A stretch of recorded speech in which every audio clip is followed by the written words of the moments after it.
Ano to? Ano ba? Bakit may malaking baboy sa bakuran ko? Anak Jose, huwag kang gagalaw para hindi ka atakihin. Teka, parang si Blackie yan, yung alaga kong maliit na baboy. May palatandaan ako sa tiyan niya na puso. Blackie, halika dito. Mukhang siya nga ang alaga mo, Lola. Pero bakit ang laki? Sa kanya kaya nanggaling yung malakas na liwanag kanina? Siguro nga kasi, tignan mo yung iba niyang kasama, ang liliit. Malaking biyaya sa atin to, anak, kasi sigurado mabebenta natin si Blackie sa malaking halaga. Sigurado po yan, Ma. Ma, kayo na po muna magbantay kay Jose. Ako na po ang maghahanap ng bibili sa baboy na to.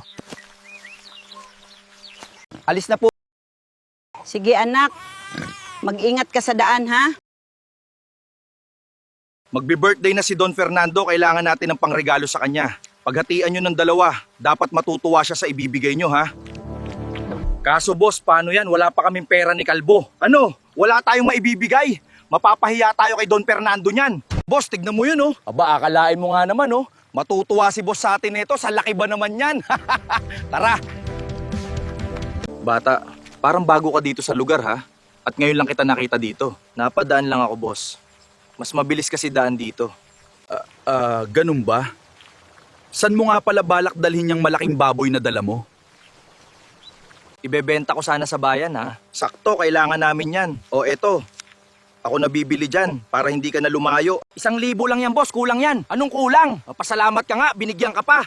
Ako ang boss sa lugar na to, ha? Malaking tulong na sana sa amin ni nanay ang perang makukuha sa baboy na yun. Kaso, napunta lang sa ganitong halaga. Dahil sa mga ganid at sakim na tao gaya nila, kaya kaming mga mahihirap ay hindi umaangat at umaasenso. Jose, nasaan ka Jose? Ay nako, lagot ako kay Rodel, hindi ko makita ang anak niya kanina pa. Bakit kasi ang liksi-liksi ng batang yun? Pangit! Pangit! Habulin mo ko! Pangit! Pangit!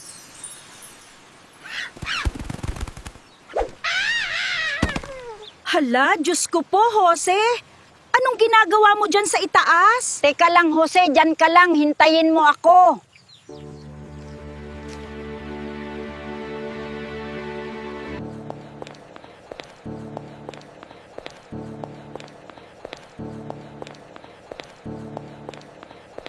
Maligayang kaarawan, Don Fernando. Sana ay magustuhan ninyo ang aming munting regalo. Maraming salamat, Arturo. Buksan nyo na yan. Nako, ano nangyari? Bakit nagkaganito ang lechon? Aba, pinagluloko nyo ako? Gusto nyo ba na mapahiya ako sa mga bisita ko, ha? Guard, turuan nyo ng leksyon tong tatlong to. Mukhang nakakalimutan na nila kung sino ako. Don Fernando, maawa kayo! Aray ko, tama na po!